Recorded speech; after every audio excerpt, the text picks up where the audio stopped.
Got it. Welcome everyone to the 2012 annual meeting of Doe No More. So happy to be here with all of you today. First of all, I want to thank Kristen Okeson and Cox Media Group in Connecticut for hosting this event. And this is the second year that Cox has graciously donated their space. So this is a perfect environment for us to share all the good news. I'm going to begin by doing a look back with our video, which we showed at the Dr. Henry Lee event. It's a 5-year anniversary video. As all of you know, Doe No More was founded in 2007.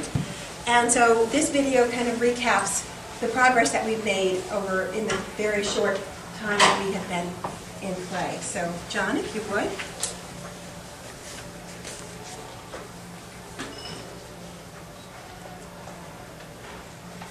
Doe No More is a story of hope. What started as one woman's personal crusade for truth is now an organization on a mission to improve the way society responds to victims of sexual assault.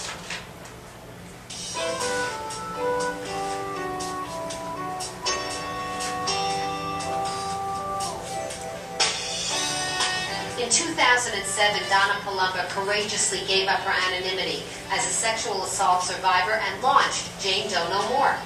Her vision: to create an organization that would educate the public about sexual assault, remove the stigmas associated with this violent crime, and develop training for law enforcement officers and first responders. Most of all, she wanted to help other victims heal.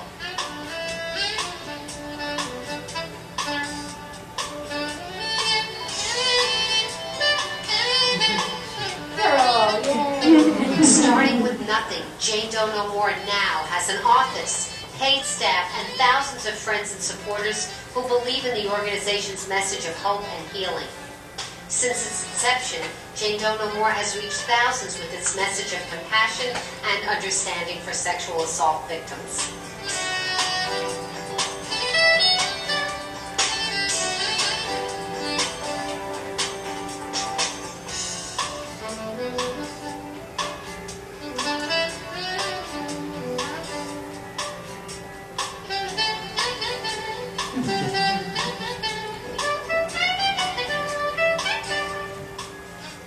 In just 5 short years, Doe No More has achieved extraordinary success, changing the law in Connecticut to remove the statute of limitations in cases of rape, and producing enhanced training for police officers, which is being given away for free to law enforcement agencies across the country.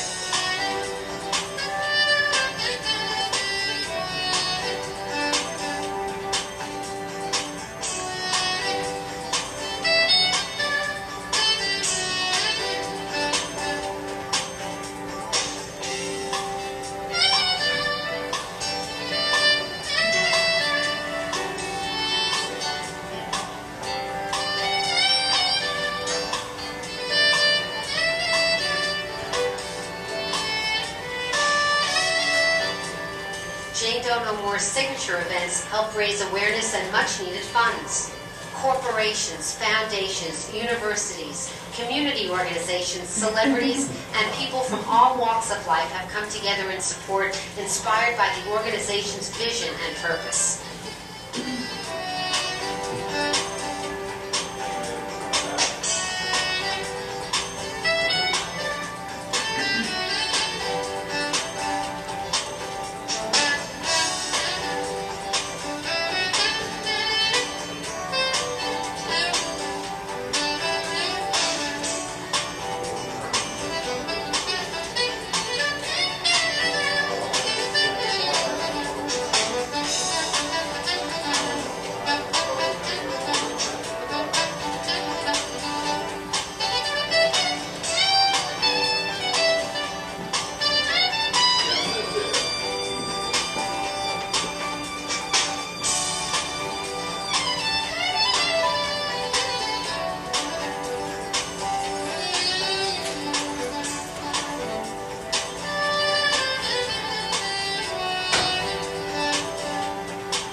More has become an active supporter of women's safety programs, teaching self-defense skills to hundreds of women and girls.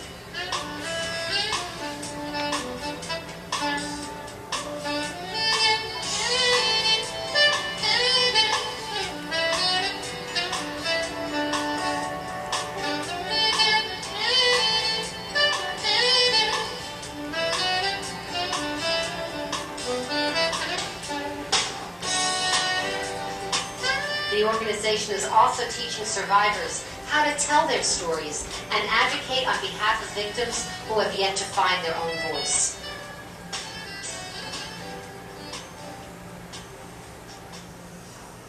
The mission is our voice. It's us. For me, the mission of Doe No More is to raise awareness to the crime of sexual assault. For me, the mission of Doe No More is to help victims heal and become survivors, to make people feel comfortable and not blame themselves for what happened. The mission of Doe No More for me is to encourage survivors to come forward. Doe No More is looking to end the silence and doing that through educating the police departments and working with survivors. I think we're empowering women. We're also creating a more comfortable environment where victims can come forward. Doe No More means to me that maybe some stigmas from society can be lifted. To me, the mission of Doe No More is strength. Strength and validation for all of us. Doe No More is now a powerful movement giving hope, inspiration, and strength to victims while creating real and lasting change in ourselves and our communities.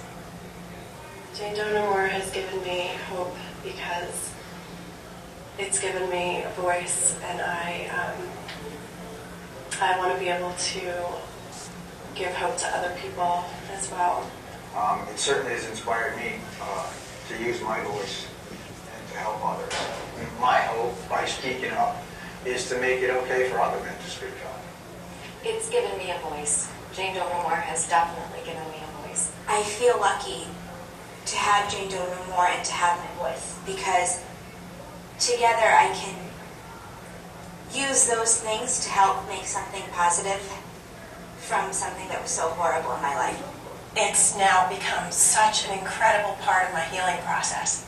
This is a movement, and we are changing the way society responds to victims of sexual assault. And I really hope that 2012 will be the year that we end the silence. No more shame, no more blame, no more fear.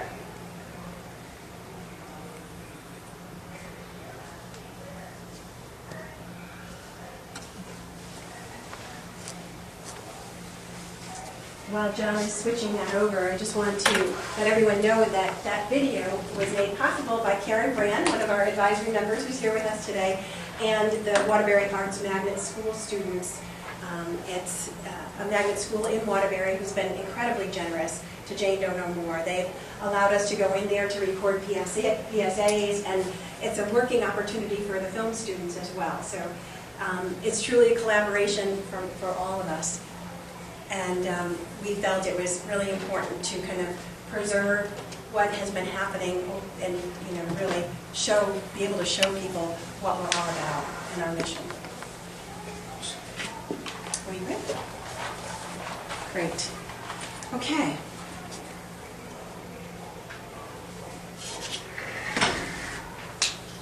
At the center of everything we do is our vision to end the silence of sexual assault by improving the way society responds to victims, therefore allowing them to feel comfortable to come forward, to feel empowered, so that they can get the help that they need and begin the healing process to have the best possible outcome.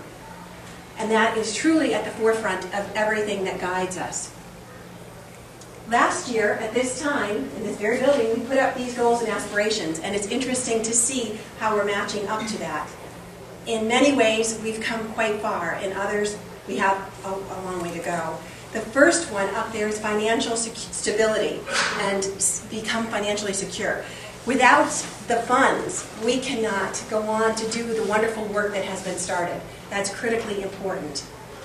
Jane Doe No More will be victim-centric, a thought leader, a creator of positive change, a builder of a visible and vibrant survivor community, which is so evident from a lot of the people that are in this room today that have come forward and joined our team.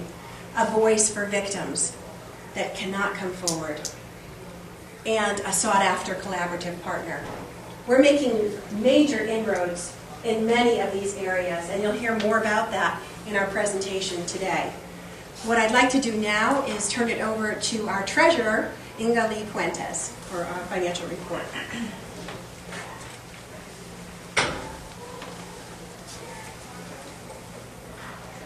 Hi, everybody.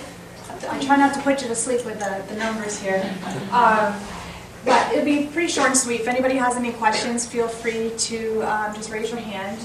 So what I wanted to do is just give you a quick overview of where we've been, where we are, and where we're going. So on this slide, you can see that we start out with 2007 down here, and we go all the way over to our 2012 plan.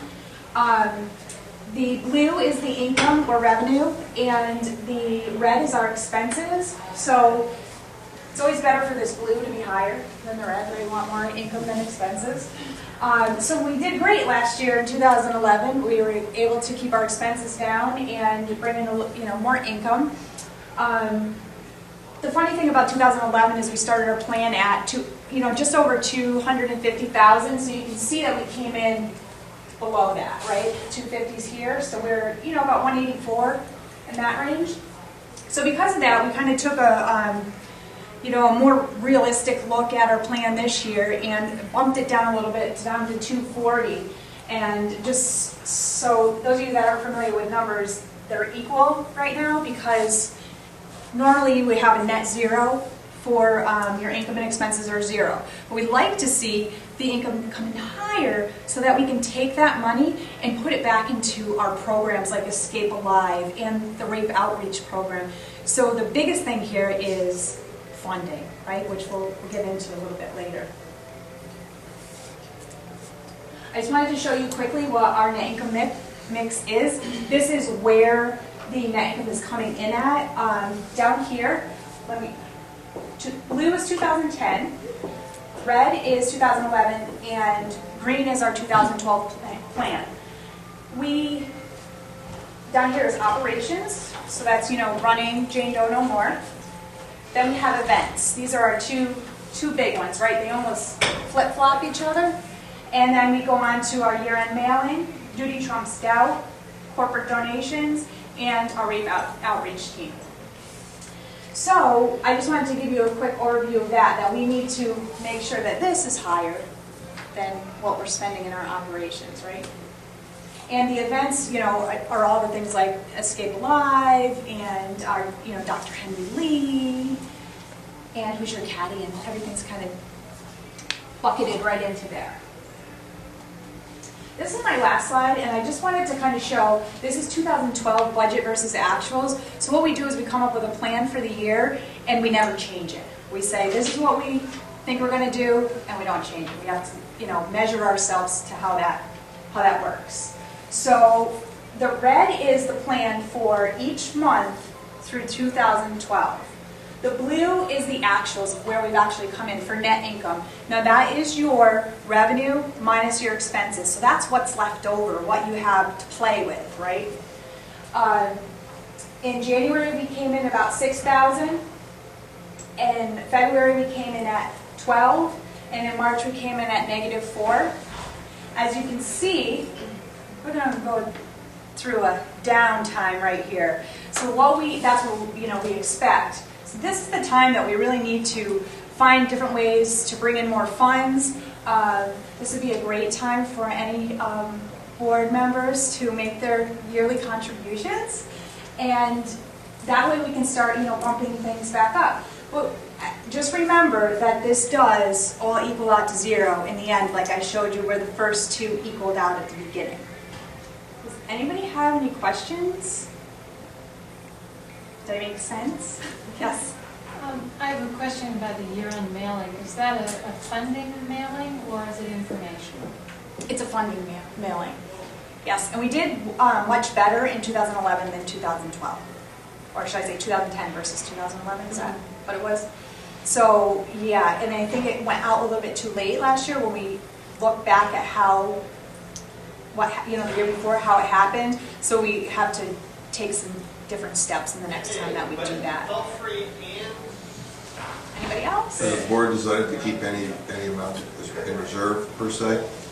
On an ongoing basis? I would say that we tend to have a reserve of about 20 grand at all times, just in case, something comes up that you need to have cash on hand. That's been pretty much what it's been, I would say, for since I started as a treasurer, I haven't really seen that drop off too much. It's been about the same. But if I could just add to that, the goal is to have a reserve, and we need to build that so that, when we did the corporate campaign last year, if we had exceeded goal, we would have put some into an endowment. Right. Because we really need to start a bank to save for the future so that we can assure the continuance of the organization. Exactly. And your numbers are on a calendar year basis as opposed to July 30th? Yes. Yep. Exactly. And is the negative in April, May, and June, is that due to, I don't remember the previous slides to overlay that, is it due to less fundraising during that time or more expenses during that time? Like what is driving that? It could be all different things, right? It could be that, because March is actually where we raise a lot of money for Documentary League. Sure. So you have expenses too at the same time, right? So they are kind of offsetting each other. Where we usually see the best one is here, is through that time. And I think that it is, there's more events that are really, Documentary League pulled in a great amount of money, but it is the way that, depending on how things are budgeted, if we say that we're going to make this much money and then we don't, it starts to get kind of funny too. So it all depends on the month, how we've, it's not the same all the way across each month for the budget. And this has been budgeted based on previous year's activities? Yes. Yep. Yeah, so we've done it off of a historical basis. Any other questions? Good. All right. Then in that case, I'd like to turn the floor over to our executive director, can't speak, Tricia Gowrie. Good afternoon. For those of you who I have not had the pleasure to meet, Tricia Gowrie, I came on board in January and jumped right in, so I've got some updates for you. First, we want to talk about the office and all the progress that we have made due to everybody's funding and financially supporting us. So we were very blessed to get a generous donation from Ned Fitzpatrick, who's the attorney upstairs at the Fitzpatrick Marino Santos law firm. So we have this space rent-free, which has been really helpful to us. Also, Sikorsky and Jeanette Horan have actually donated desktops and laptops for us, which has been fantastic. And IBM has donated a server for us. And Bob Albine is not here today, but he was the person who introduced Donna to the Business Networking Group, who came in and basically donated all of their services to get us up and running on a server. They've been there for 2 months, and finally we're up on a server and high tech, and everything is secure, so we're very excited about that. And lastly, in our office, you see some of our staff and our interns. Currently, we have 7 interns that come in and work with us on a weekly basis, and hopefully we'll get a couple more this summer. So if you know anybody looking to volunteer, we always have projects. Now I want to really highlight the programs and our mission in action. First of our programs is Judy Trounced Out, and as the early videos said, it was produced by Jane Doe No More in collaboration with Mom and Pop Films and Quinnipiac University. It was debuted in the fall of 2010 at the International Association of Chiefs of Police Conference. Right now, the film is being distributed at no cost to police forces across the nation. More than 2,000 copies have been distributed since 2010. Just since last year, we've actually distributed 500 upon request. And every week we have an intern that actually fills the request and is calling the police departments, making the request and getting feedback and quotes from them to let us know how well the actual training program works for them. So we definitely need to keep this program going. Next we have Escape Alive, and Escape Alive, we work with our advisory board partners, Danielle Serrano and her husband Drew, who's sitting in the back of the room, and it's actually Tracy Giancarlo, I will get it eventually, who made the introduction to Jane Doe No More about the Escape Alive program and got us interested in partnering and working with them. So basically, what the Escape Alive is, it's a program that teaches the physical skills, techniques, and strategies that women need to identify and escape danger, including domestic violence and sexual assault. In 2011, there were a total of 13 classes, and those classes trained approximately 220 women. This year, we set a high goal for ourselves, and we're achieving that goal. We already have 11 classes scheduled, and it's almost May, so that's fantastic. We already have 156 women that have participated in the trainings to date, and tomorrow night at Kaner Tech, the ladies in the back of the room will be training 100 women at Kaner Tech.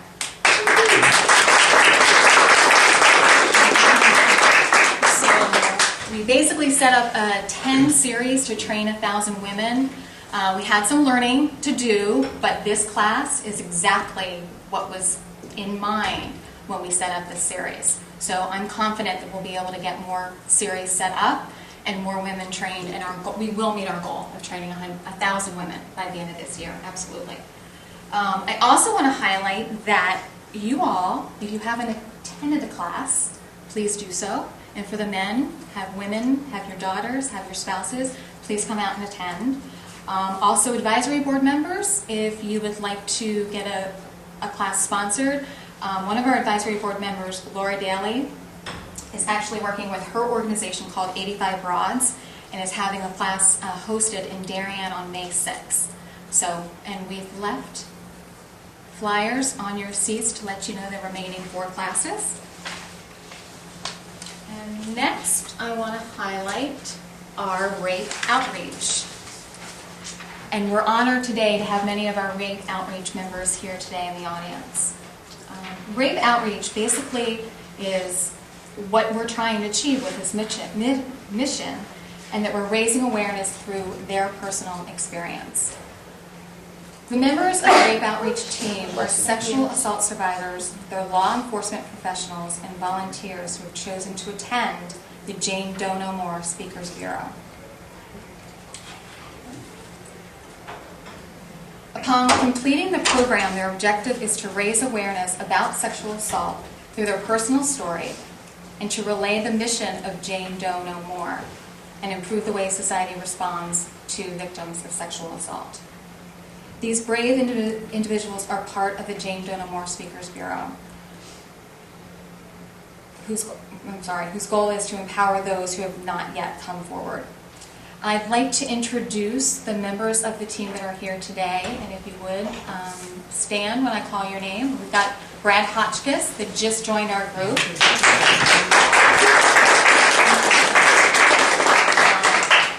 And if you don't mind, I'm going to ask you this time around. I didn't do this the last speaking event I did. I'm going to ask you to hold your applause until everybody stands. See, Donna, I take tips. Yes. Michelle Corella and Debbie Mitchell-McCormick, Danielle Serrano, Tracy Giancarlo, getting better. And we have board members Lita Highsmith and, of course, Donna, who are all members of our outreach team. Kristen Palmer. Oh, Kristen, I'm sorry. Kristen Palmer, yes, I missed you.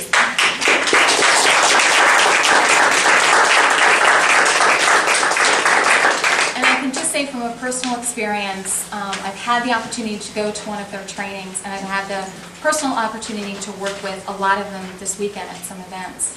And I'm really touched by their strength and how brave they are to get up and tell their story is really moving. So I'm just honored to be working with all of you. In a minute, I'm going to ask Kristen and Brad to come up and say a few words, but I also want to introduce and highlight their trainers who have been so gracious with their skill sets and their time. They've volunteered their weekends to come and train our Speakers Bureau. We have Lakita McGraw in the back and Don Smith.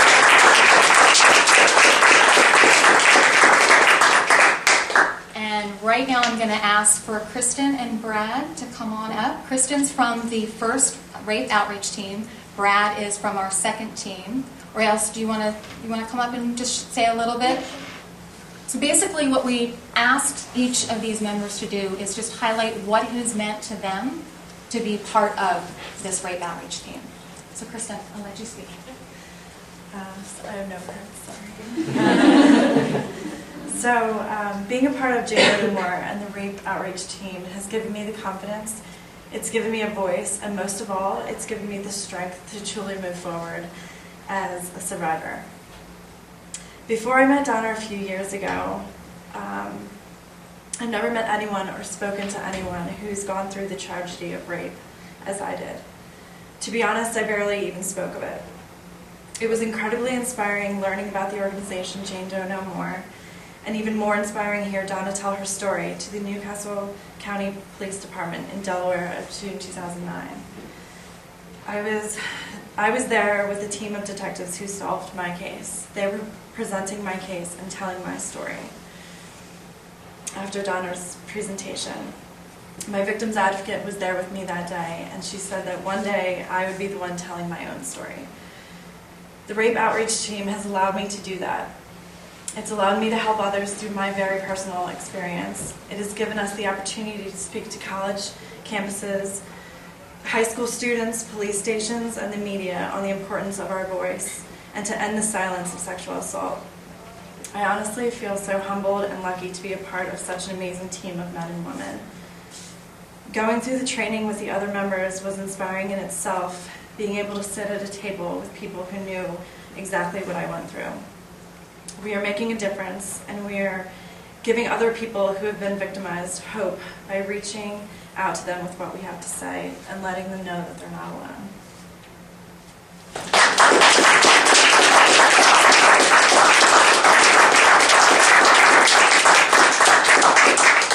And we've also asked Brad, who's actually in training now. He's not graduated yet, but he's been out and on our speaking circuit already. We throw them right in.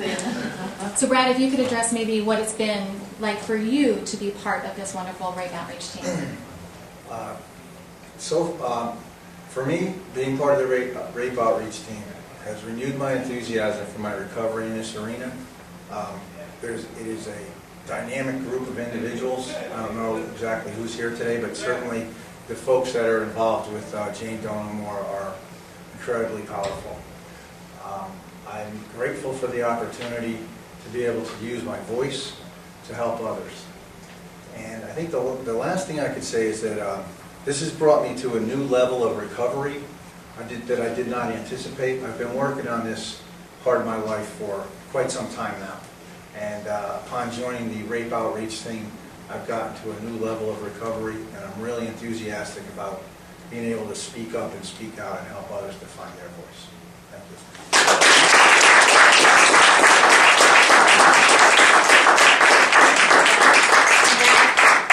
I've got goosebumps right now. That's why we're here. That's why we're here, is to give the voice and the silence and be part of that. And I see big things happening with this specific program, and we're going to work with Lakita and Don and Kevin and see how we can move forward with this program and really expand it. So it's just not here in Connecticut that we can take this and train other people to get up and speak. So this time I'd like to turn the program back to Donna. Thank you, Tricia. And thank you, Kristen, and thank you, Brad. That was really very touching, and it's just so rewarding for me to just hear you guys and to know that it's really helping in your recovery. It's what it's all about. And Kristen, thank you for driving up. Kristen and Connor drove up from Philadelphia to be here with us today. Okay, more good news to share. The Dr. Henry Lee event, our third annual, is one of our signature events. And this year, it was bigger and better than ever. It was held at the Waterview in Monroe, and we were absolutely delighted to honor the Pettit Family Foundation and thrilled that Dr. William Pettit is here with us today. And of course, the Sikorsky Finance Women's Forum, who has been instrumental in our growth. And we could never even be where we are today without Sikorsky. And of course, Inga is the lead chair of the Sikorsky Women's Finance Forum, our treasurer, and the entire group of over 70, I guess there are over 70 members have embraced the Jane Doe No More mission. They have actually selected Jane Doe No More as the charity of choice for their group. So we continue to be blessed. The exciting thing about the Dr. Lee event, or more exciting things I should say to add to the Dr. Lee event, is that we've got additional sponsors and people that have come for the very first time to learn about Jane Doe No More. Premier Subaru, Bob Alvine, a board member who was going to be here, but at the last minute he had a crisis that he had to attend to, was our cocktail reception sponsor. Sikorsky Power Station and Barker Specialty were our dinner sponsors. And Star 99, which is a Cox Media station, partnered with us as a media sponsor on this, as well as our Hoosier Caddy event, which we'll be talking about in a moment. WFSB3, we had them for the first time, and we had them involved in a very unique way, in that Denise DeCento, the anchor for WFSB3, was the MC for the evening, and she was absolutely delightful. I think everyone that was in attendance enjoyed having her as the MC, and what's even more important is that she was truly touched by the organization and has offered her assistance and said, you know, I'd love to help you out in the future. So more and more people are coming on board. Through the relationship with Sikorsky and Rick Caswell, we have now at the Dr. Lee event, we had Deloitte Consulting, Ernst & Young, UTC for the very first time, and we're also so grateful to our board members. Doug and his wife Mary sponsored a table, as well as Mark and Grace Linhart. So a tremendously successful event. I'm happy to report that we raised a net of $25,000 at that event, which was over expectation. So everybody should feel really proud of that. Our Hoosier Caddy event. It's going to be our 5th annual. It's hard to believe that we started it right from the onset. And we have, last year, in 2011, it was held on September 26th, and we partnered with Star 99 for the very first time. And that truly had made such a tremendous difference. We were actually at the point where the board was discussing, what do we do with this event? It's sold out every year. And for those of you that may not know, it's a ladies' golf outing, and each lady is paired with a caddy who carries their clubs and gives tips. And it's really not a very serious golf tournament. It's a day out. It's a lot of fun, and there's a lot of great networking and team building that goes on. But it was a great event, and then it was sold out. However, we weren't making any money on it. You know, between the gift bags and all the other stuff that went into it, and the expenses to run an outing like this, we were barely breaking even. We were really making $4,000 on it. When you look at the enormous amount of time and effort and skills and coordination that it takes, we're thinking, what do we do? Well, then Kristen said, you know, Kristen Okeson, a board member here, who's the manager at Cox Media Group, said, maybe we can partner on something. And this event was selected. We moved the venue from Chippeney Golf Club to Oxford Greens for the first time in 2011. Kristen and Cox Media had a relationship with them, and they were phenomenal. It was a tremendously successful event. We actually had Scott Haney from WFSB there, and some folks from Star 99 as well. And we had some new supporters. Dental Associates of Connecticut was a sponsor for the very first time. And I'm happy to say we went from raising $4,000 in 2010 to raising $26,000 net in 2011. So needless to say, we're very happy with that outcome, and we're looking very forward to this year's Hoosier Caddy event. It will be held at the same place in Oxford Greens, and the date is September 24th of this year. So mark your calendars. Next, I want to talk about the running initiative. And since, let's see, I think it was 2009, we have been a charity of the ING Hartford Marathon, and we've been building momentum.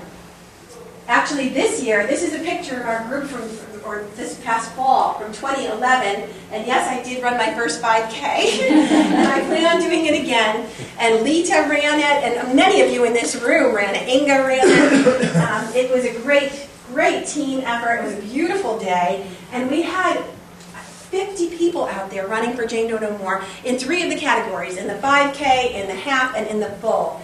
And we had a tent in Charity Village. And Tim was actually volunteering and manned our tent. There was a lot of interest, right, from people coming over saying, oh, I never heard of Jane Doe No More. I'd like to run for you in the future. So I really think that we can surpass 100 people running for Jane Doe No More in this 2012 ING race. And it's important to note that you can run for Jane Doe No More anywhere. It doesn't have to be the ING Hartford Marathon. We had Grace's husband, Mark, actually started. He was actually Grace was the impetus because her husband, yes, of course, behind every, you know, it's Grace. But Mark was running in the Marine Corps half marathon, and Grace said, you really should run for a cause. So she suggested Jane Doe No More, and these 4 or 5 guys ran in the Marine Corps Marathon a few years ago and raised $5,000. We're like, oh my gosh, they're onto something here. So since then, Grace's sister Teresa has run the Ragnar Relay, and that whole crew has put together different things. But truly, anyone can run for Jane Doe No More. And Karen Brand just recently ran a 10K, right? Congratulations. In the Cooper River. Cooper River Bridge Run in Charleston. In Charleston, South Carolina. Yeah, South Carolina. So, I mean, it's so, and she raised almost $700 for Jane Doe No More or over. So, it's very easy to do, and we will outfit you. You can get your little shirt and the goodie bags and everything. So please tell your friends. It's a great way to get exercise and to do something really great for our organization. So looking forward to recruiting runners for this year's ING, which will be October 13th, 2012. And again, we'll have our own little tent, and we have our own private porta potty, which is a selling feature, I can assure you. Okay, now on to our marketing. It's a different world today, and my background is in marketing, and I come from a traditional background where it was, print, that's all we had, or radio or television. Now the web has opened up infinite possibilities, and we absolutely have to have a social media presence. And the best thing about it is it's free. We need to keep growing that base, and I'm very happy to say that Debbie Myers, who's here today, has been tremendous with this outreach regarding social media and just writing. She brings a skill set to the table. She's a tremendous writer, writing press releases, helping us. April is Sexual Assault Awareness Month, as all of you know. What we have done each day in April is post on our Facebook page either a fact, a quote, or a short story, and it's got a tremendous amount of feedback. We have a dedicated person, Chris Rinaldi. He's not here with us today, but he is our Twitter guy, and he tweets about all these different things. And then we have Tim, who actually is our YouTube guy, among many other things, who posts up the videos. So it's a concerted effort. We obviously have a presence with our website, janedoenomore.org. The Facebook page, which we now, as most of you know, Facebook has a new look, so you have to have a cover image, and we created this cover image for April, and we're going to tweak it a little bit after April, but we think it really has a strong impact. And our mantra, no more blame, no more shame, no more fear, is front and center. I'm happy to say that we have had, with regard to our website, we had over 10,000 unique visitors between in the year April 2010 to April 2011. That has increased by over 7,000 unique visitors from 2011 to 2012. So we're building momentum, you can see it. And what's interesting too is that the average time on the website is 3 minutes. And for people like Tim, that's a long time to be visiting on a site. I mean, it's an instant world, so you have seconds. So the fact that someone actually stayed on that site for 3 minutes is a good indicator that they're interested. As far as Facebook goes, we have over 1,500 likes. So please, let's keep that growing. It's so easy to just blast it out to your friends. Let them know that You know, we are on Facebook. We're delivering great information. Just like us. Tell your friends to like us. Twitter, we have 631 followers. And YouTube, we have 2,300 plus video views. So, you know, we're really getting traction in this regard, and that's only going to grow. So it's a great way to get the word out, and like I said, it's free. It works really well in that regard. And you can all look forward to a new website that is being redesigned and will be coming soon. We're going to be able to feature different things. This is a little preview. We are going to have a highlight area, an education area, and then a blog. So I've committed to doing a blog, and Debbie's going to help me with it. But I know it's a big undertaking, but I do think that it's important to have that presence and to be able to interact on a regular basis with everybody. So lots of exciting things. We have a strong social media presence, and it's going to grow. And just as a little example of how powerful Facebook is, on our post yesterday, we had a quote from Kristen Felmer, who's in the audience, and she talked about the fact that too many kids on college campuses don't come forward, but she did. And after that, her abductor, after he was arrested, 11 other people came forward. And the fact that it is so important to come forward. Well, this woman, who we don't know, Diana Lorizzo, from Elma, New York, wrote that she too was a young mother with 2 little girls when she was a victim. And she thanked Kristen and every individual for having the courage to step forward. She came forward even though she was frightened because she was told that he was a civilian worker working for the local sheriff's department, but she knew for the sake of her daughters and others that she had to come forward. And she said, by doing so, she was able to gain back some of the power and strength taken from her and prevent the perpetrator from hurting someone else. That is what it's all about. It's bigger than all of us. It's bigger than us as an individual. We need to grow. We need to reach out of ourselves, get the help that we need so that we can help others and get these perpetrators off the streets because they are repeat offenders. But I just thought it was a nice, interesting example that happened less than 24 hours ago of a woman that connected on Facebook and she's part of the Jane Doe No More family. It's that easy. We also have a presence with collateral pieces. I know all of you have seen our brochure that we created in 2011. We're going to be updating that. This is, I didn't realize we're going to have it right here, but this is our ING quick screen, and Joe Batone, who I don't think is here, I think he was going to attend, from Corporate Display Specialties, has done all of our signage, either at cost or for free. All the signage at the Dr. Lee event, at the Hoosier Caddy, is donated. He's been absolutely phenomenal. These are just incredibly portable. I know Tracy and Danielle drag them everywhere with the live classes. We've had a presence on outdoor boards since 2008, which is really incredible. It was a relationship I had at Works, at my previous marketing company, and the woman got an outdoor company to donate the printing of a couple of vinyls and put it up. And it's still up in Waterbury. Sometimes you'll see it occasionally on Chase Avenue or wherever. And we have gotten interest. People have said, you know, we inquire, how did you hear of us? And a lot of people have said it's a billboard. So, you know, traditional and outdoor does still work.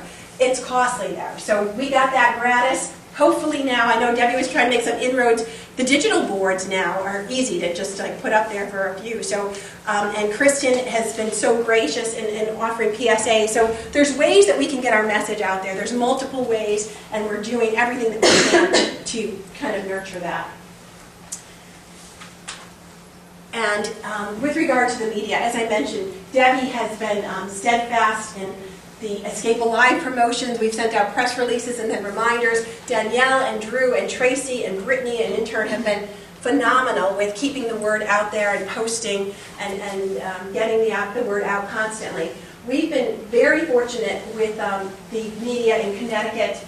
WPIX in New York asked me to be on very short notice this month, and I was on with another expert, a legal expert, talking about the case of the police officer, the ex-police officer, who was not convicted on the most severe charge of rape because of some little legal glitch, and it was unfortunate. I've been on Better Connecticut, and Danielle and Tracy and I and Drew have been on Fox 61 multiple times now, and I'm going to play for you an interview that Rachel Lutzker did with me just this month on April 6th.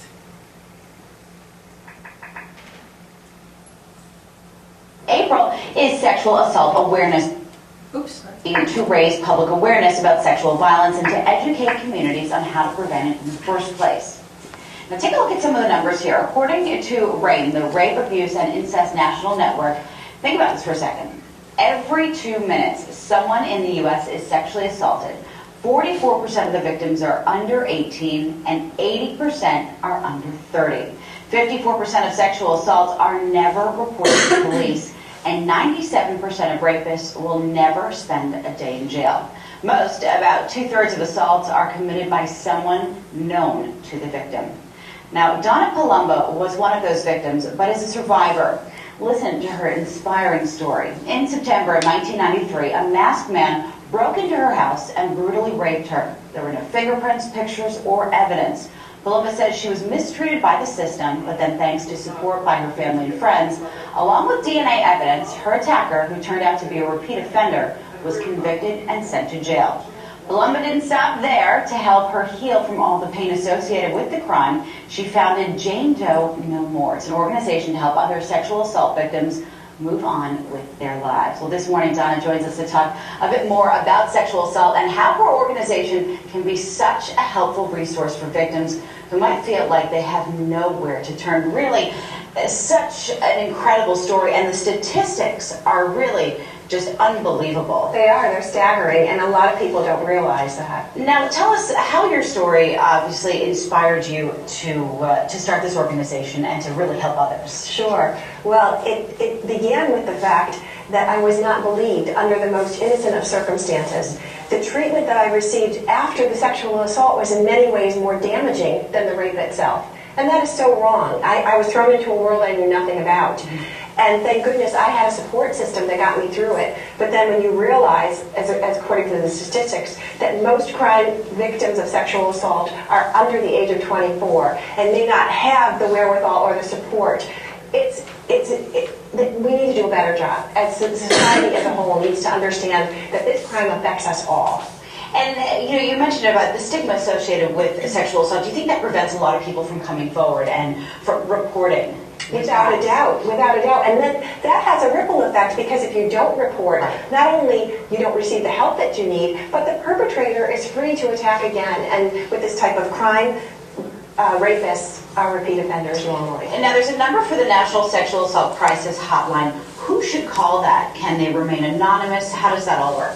Absolutely, they can remain anonymous. The 800 number will direct you to a local rape crisis service or organization in your area, and they can give the victim information, and they can completely remain anonymous. It's also important to know that if a victim is not ready to report to the police, they can still go to the hospital where evidence can be collected, which is so important. It actually resulted in the solving of my case 11 years later. That's amazing. Now, if someone is sexually assaulted by someone that they know, they're understandably scared about some of the repercussions to come from that. How can they get help in dealing with that? Absolutely. Well, statistics, 2/3 of the victims know the perpetrator. So, this is a common occurrence. And so if you seek help through these service organizations, they're trained in how to go about that, because it is a fear. And understandably, the support system, if you don't have it necessarily from family or friends, to reach out and get the support that you need to help you through this time is really what's important. It's critical. And a lot of times, sexual offenders are within the family, and it's a family situation, so you need to go to someone that you trust outside of the family and get the help you need. It's important for victims to realize that they're not alone, it is not their fault, and that people do care. There is help. And now, looking for help and looking for what sort of services do you provide? We are an organization that is about education and awareness. We have a rape outreach program where victims who have become survivors and are ready to talk about it can be trained in public speaking. We also provide self-defense classes, training for girls 15 and older. We have a series of 10 classes going on right now, and you'll learn a little bit more about it with Drew and Danielle Serrano from East Coast Training Systems in a moment.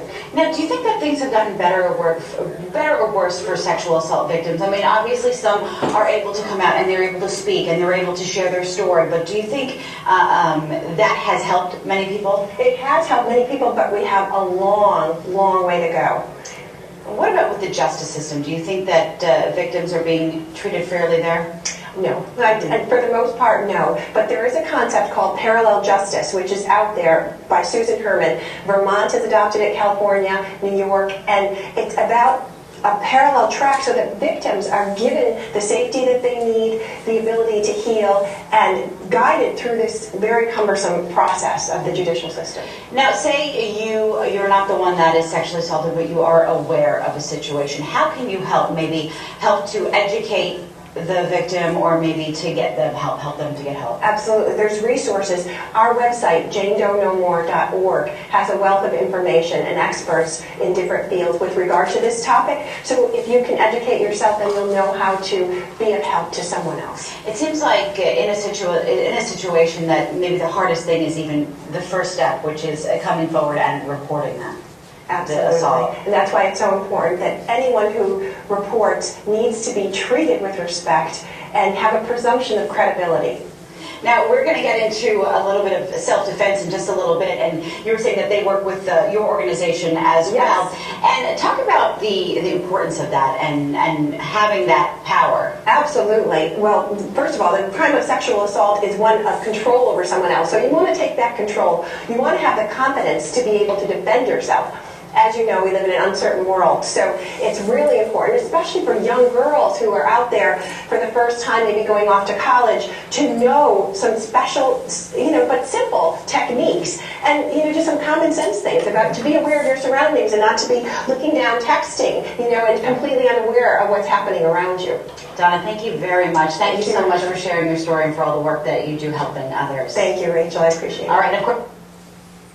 So that was a segment that just aired on April 6th, and they were very generous with time, and I thought that Rachel Lutzker really had prepared well, and the questions that she asked were great, and you just never know what you're going to find in a media situation, as our radio outreach members are. Sometimes you have absolutely no time. They don't tell you what they're going to ask you, so you really need to kind of weave in what you want to get across, and it could be challenging, but I thought this really, Rachel prepared well, and it was great. They gave us, that was 6 minutes and 38 seconds, I believe, and then they went on to do the Escape Alive portion for over 7 minutes. So that was a chunk of time during the 9 a.m. hour of the news on the 6th of April. So the media has been very supportive, and I think that we have an opportunity as a thought leader, which is one of our goals, as you remember, to be the go-to organization for media, so that when a story breaks, like they often do, as you just know by turning on the news every day,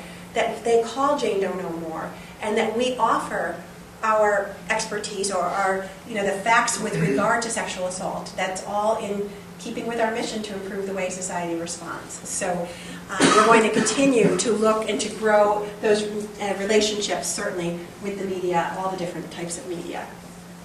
And then lastly, Jane Doe No More, the book, is coming out. I'm very happy to report that it will be hitting the presses soon. I'm happy and scared at the same time.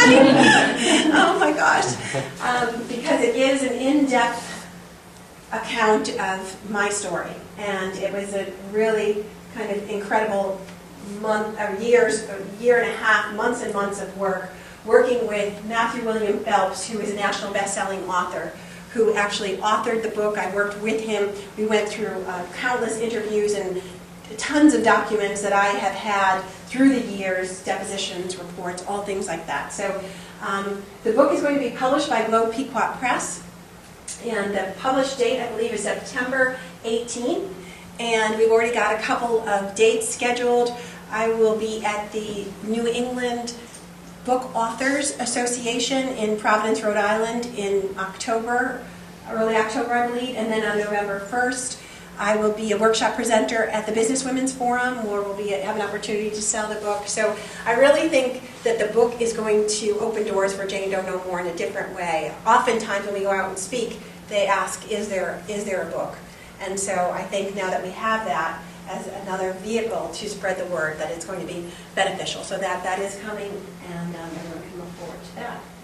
And without further ado, I would like to turn it over to Grace Linhart, our president. Thanks, Donna. And I'm your last speaker, so I promise I'll be quick. But we do have a lot of good things to share, as we already have been sharing. And we've talked a lot about the Escape Alive program. We're really happy to have Danielle in the back with us today. And during the month of April, we've had a very aggressive goal of having many classes and training hundreds of women on survival skills. And with the generosity of these organizations, we were able to do that. And so again, the importance of our funding partners and making our programs a reality are really key. So we're very grateful to these organizations. Some were corporate gifts, and many of these were actually grants that were written and allowed us to do the program, so we're very excited. And the educational outreach, the thought leader, the fact that we've graduated a R.A.P.E outreach team, we have another, team in progress right now who can go out there. These are all colleges and universities where Jane Doe No More has had a presence, has been speaking. There will be many more. And the really beautiful thing is that Donna didn't do all of these. There are members here with us today that also spoke on behalf of Jane Doe, and that's really getting the voice up. So we're very proud of the educational outreach that we've had, and you'll see many more logos in the years to come. We've already referenced, International Association of Chiefs of Police. That is where we debuted the Duty Trumps Out video in 2010. A great photo of Donna with Nora and Karen, who attended that conference. It was wonderful. We were back there in Chicago in 2011, and we're now pending. We're hoping, keep your fingers crossed, that we will have a presence at the conference in San Diego this year. So again, a wonderful opportunity to educate everyone, nationally, internationally, I should say actually, about the good work of Jane Doe. And it doesn't end there. Other organizations and conferences where we have had a presence, the FBI Academy, 2 consecutive years. In Massachusetts, 3 consecutive years with Connecting the Dots. In New York at the Rockland Family Shelter Criminal Justice Conference, in Kansas City, and as well as Westchester, New York with the Crime Victims Conference. So again, Jane Doe is having a major presence and making a significant impact. These organizations, these conferences, they want to hear from the victim. It's wonderful that we've had that opportunity. And here we are, little Connecticut is just one star of many stars that you see on this national map. So, I think someone has said it earlier, this is certainly a national organization. We're headquartered in Naugatuck, Connecticut. We've got a great office, but it certainly does not end there. And even the references that John had just mentioned about being in Providence, Rhode Island. So we're really happy to be in all of these states, and hopefully there'll be many more stars, as the organization continues for the next 5 years and beyond. So, Giving Wheel events. I am the president of the board. We have to raise money. I can't just let you go with all, without asking for your help. A wonderful brainchild. Peggy's done some amazing work. I mean, that's actually her creativity right there on the right with those wheels. But, the Giving Wheel events, this is a great opportunity for cultivation and outreach and educating folks about the good work of the organization at the same time of raising money. And they come in lots of different forms. So Doug, again, one of our board members, he and his wife are hosting the cocktail party at the Country Club in Waterbury on May 30th to talk about Jane Doe, the organization, and educate a lot of people in that room, hopefully a lot of people in that room at that Country Club on the good work of Jane Doe, and ask for their support. Because we cannot continue doing the things that we're doing without financial support. A poker run. Thank you, Tracy. I want to know more about that, actually. That sounds like a lot of fun. And we've already thanked Karen and recognized, her efforts in raising, nearly $1,000 for a run that she did. A yoga class, and of course, cute Sarah, so beautiful. With the Teal Manicure Party, the 2nd consecutive year that we're having it. It's tomorrow night. If you have not RSVP'd, it's not too late, correct? We thank Debbie for actually hosting the program. Come in Woodbury. And, we all can walk around with our teal nails, and people, of course, will ask questions, why are your nails teal? And hey, it's Sexual Assault Awareness Month. And I'm an organization, Jane Doe, we're trying to raise awareness, and it's a great conversation starter. But also a great opportunity, again, to get the word out and raise a little bit of money. I think the next slide is thank you, but I'm not done. So, at your chairs, you all have a piece of paper, actually multiple pieces of paper, but there is one that says how you can get involved with Jane Doe and support our mission in action. And so there's lots of suggestions on here. Please take this home, think about it. I'm really preaching to the choir with all of you in this room, so really what I need you to do is go home and photocopy this or scan it into your email and send it to all your friends and family and connections. There are lots of ways that you can help us, and I think that in order for us to really achieve all the goals and duplicate what we've done in the first 5 years, over the next 5 years and beyond, we're really going to need your help. So again, lots and lots of ways that you can help, but the bottom line is you have to help. So, and get all your friends to help us. Before I adjourn, and I'd like to ask if there are any questions. I mean, Donna's here, Inga's here, we have other members of the board here. Does anyone have any questions in general on the stuff going on with Jane Doe? Okay. Well, again, thank you all so much on behalf of the board for joining us today. We have some lovely refreshments in the other room that we ask you to please participate and enjoy. And the board, I ask the board members to please stay in this room. We'll have a quick board meeting, and then we'll be able to join our guests in some refreshments after the board meeting. So again, thank you all very much for your support and for your attendance today. Thank you.